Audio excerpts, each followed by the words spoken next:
continuación, vamos a hablar sobre la medicina romana. Somos estudiantes de la Universidad de Ciencias Aplicadas y Ambientales del programa de medicina. En el contenido tenemos introducción, creencia de la mitología, medicina romana. Vamos a hablar de las 4 escuelas, la migración de Asclepio y la medicina griega, médicos destacados como Herófilo, Erasístrato, Galeno, Celso, entre otros. Y los principales. Alejandro Magno, en el año 300 a.C., después de la conquista de Egipto, Alejandro busca un sitio para fundar una de sus 17 Alejandrías que estableció durante sus campañas de conquista en el oriente. Escogió la costa de Egipto. Allí fundó su ciudad y creció rápidamente.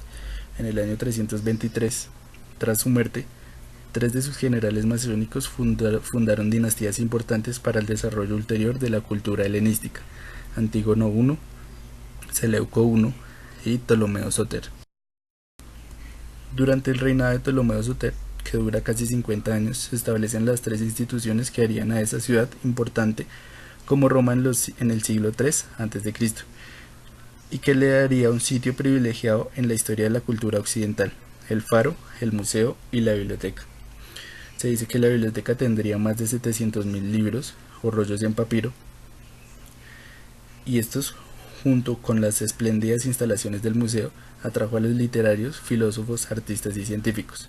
Para nuestro interés, en aquella biblioteca habían escritos sobre la historia de la medicina del Herófilo de Calcedonia y Erasístrato de Chios. Herófilo de Calcedonia, según Galeno, fue el primero en disecar tanto en animales como en seres humanos. Herófilo era un profesor muy popular que escribió libros acerca de la anatomía, los ojos y los partos, pero sus escritos se perdieron. De todos modos, sus contribuciones fueron numerosas. Reconoció que el cerebro es el sitio de la inteligencia, en lugar del corazón como lo creía Aristóteles. Distinguió entre nervios motores y sensoriales y escribió las meninges. Erasístrato era más joven pero contemporáneo a Herófilo, y sus obras también se perdieron. Trazó el origen de los nervios, primero a la dura madre, pero posteriormente corrigió e identificó al cerebro como su terminación. Consideró que los ventrículos cerebrales contenían el espíritu animal y que los nervios lo conducían a los tejidos. Pensó que el corazón en el ventrículo derecho contenía sangre y en el ventrículo izquierdo espíritu vital o neuma. Ciertos historiadores concluyen que Erasístrato estuvo a punto de descubrir la circulación sanguínea, lo que no ocurrió sino hasta 1628. Año 49 a.C. César cruza el Rubicón, y a partir de allí, y con Julio César en el poder, y dentro de la gran variedad de personajes que nos ofrece la historia de la medicina, encontramos también a Claudio Galeno, nacido en... Hay que tener en cuenta que la medicina en Roma también tuvo un desarrollo inicial esencialmente religioso. Dea Salus era la deidad que reinaba sobre todas las otras relacionadas con la enfermedad. Era también Febris, como diosa de la fiebre. Lucina, encargada de los partos. Uterina, que cuidaba la ginecología. Y Fesona, la señora de la debilidad y de la astenia, entre otras deidades. Habían un sinnúmero de deidades con nombre femenino como masculino importantes en la mitología romana. La medicina sobrenatural romana conservó su vigencia y su popularidad hasta mucho después de la caída del Imperio Romano.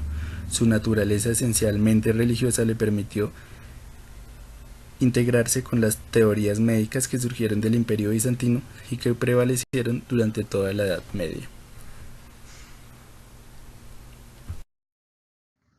Los aportes a la medicina por parte de la civilización romana fueron excepcionales, los cuales marcaron cambios importantes de los albores del crecimiento del saber médico y constituyen el inicio de las prácticas médicas que conocemos hoy en día. Uno de los aportes por parte de la civilización romana fue la creación de los hospitales militares o llamados también valentudinaria. Se desarrollaron como respuesta a una necesidad impuesta por el crecimiento progresivo de la república y del imperio. Al principio, cuando las batallas se libraban en las cercanías de Roma, los enfermos y heridos se transportaban a la ciudad y ahí eran atendidos en las casas de los patricios.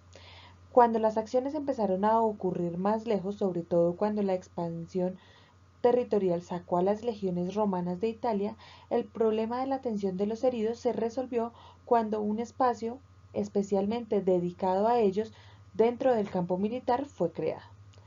Y la arquitectura de la valentudinaria era siempre la misma, un corredor central, hileras a ambos lados de pequeñas salas, cada una con capacidad para 4 o 5 personas. Estos hospitales fueron la primera institución diseñada para atender heridos y enfermos. Los hospitales civiles se desarrollaron hasta el siglo IV después de Cristo y fueron producto de la piedad cristiana. Otra de las grandes contribuciones de la civilización romana al mundo fue el saneamiento ambiental. Este se desarrolló muy temprano en Roma gracias a las obras de la Cloaca Máxima, un sistema de drenaje que se vaciaba en el río Tíber y que data del siglo VI a.C. En la ley de las 12 tablas, que fue en el año 450 a.C., se prohíben los entierros de los desechos dentro de los límites de la ciudad y se recuerda a los ediles y su responsabilidad en la limpieza de las calles y la distribución del agua. El aporte de agua se hacía por medio de 14 grandes acueductos que proporcionaban más de 1.000 millones de litros de agua al día, y la distribución a fuentes, cisternas y a casas particulares era excelente, sin embargo, para los barrios menos opulentos no era tan buena. El agua se usaba para beber y para los baños, una institución pública muy popular y casi gratuita. También se colectaba el agua de la lluvia que se usaba para preparar medicinas. En general, las condiciones de higiene ambiental en Roma eran tan buenas como podía esperarse de un pueblo que desconocía por completo la existencia de los microorganismos.